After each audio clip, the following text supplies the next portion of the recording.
दोस्तों, क्या हो अगर मैं आपसे कहूं कि इतिहास का सबसे बड़ा धार्मिक रहस्य आज भी छुपा हुआ है? क्या यीशु मसीह की शादी हुई थी? क्या उनका वंश आज भी जीवित है? और क्या दुनिया की सबसे बड़ी पेंटिंग्स असल में कोड हैं? द डा विंची कोड एक वैकल्पिक धार्मिक इतिहास की पड़ताल करता है। इसकी मुख्य कहानी ये विचार प्रस्तुत करती है कि फ्रांस के मेरोविंजियन राजा यीशु मसीह और मैरी मैग्दलेन के रक्तवंश से उत्पन्न थे। यह विचार क्लाइव प्रिंस की पुस्तक द टेम्पलर रेवलेशन 1997 और मार्गरेट स्टारबर्ड की पुस्तकों से लिया गया है। इस किताब में Holy Blood, Holy Grail, Michael Baigent, Richard Leigh और हेनरी लिंकन 1982 का भी उल्लेख किया गया है। हालांकि लेखक डैन ब्राउन ने कहा है कि उन्होंने इसे अपने शोध के रूप में इस्तेमाल नहीं किया। द डा विंची कोड ने होली ग्रेल की कथा और ईसाई इतिहास में मैरी मैग्डलेन की भूमिका को लेकर जन चर्चा और अटकलों में भारी बढ़ोतरी कर दी।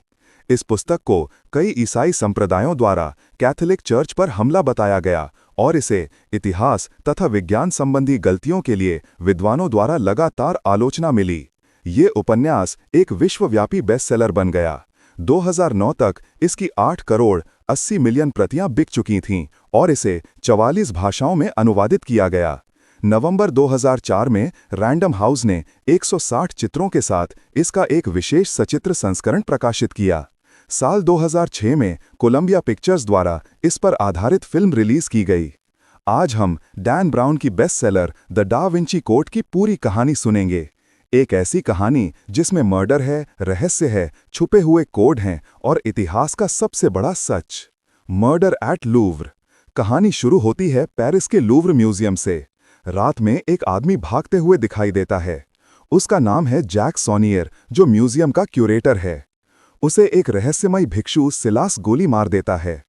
मरने से पहले सोनियर अपने शरीर के पास अजीब चिन्ह बनाता है, फिबोनाची नंबर लिखता है और एक गुप्त संदेश छोड़ता है। पुलिस बुलाती है अमेरिकी प्रोफेसर रॉबर्ट लैंगडन, जो सिंबोलॉजी का एक्सपर्ट है।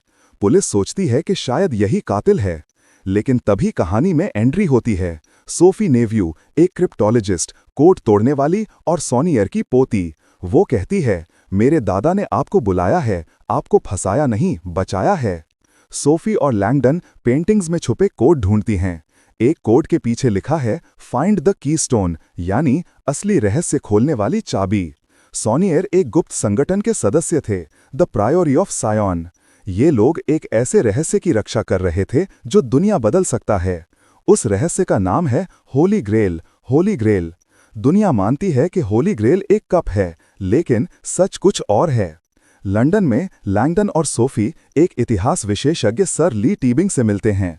यहीं पता चलता है असली रहस्य। यीशु मसीह की शादी हुई थी मैरी मैग्डलेन से, उनसे बच्चे हुए और वो वंश आज भी जीवित है। यानी होली ग्रेल कोई कप नहीं, बल्कि एक महिला थी, मैरी मैग्डलेन खुद। सर टीबिंग कहता है, कलीसिया चर्च ने इतिहास बदल दिया है। उनके पास सत्ता और धर्म की ताकत थी। उन्होंने एक स्त्री को मिटा दिया जिसे असल में यीशु की उत्तराधिकारी होना चाहिए था। लैंगडन और सोफी को भागना पड़ता है क्योंकि पुलिस और चर्च उन्हें पकड़ना चाहते हैं। लैंगडन बताता है कि लियोनार्डो दा विंची की मशहूर पेंटिंग द लास्ट सपर में कोड छुपा है।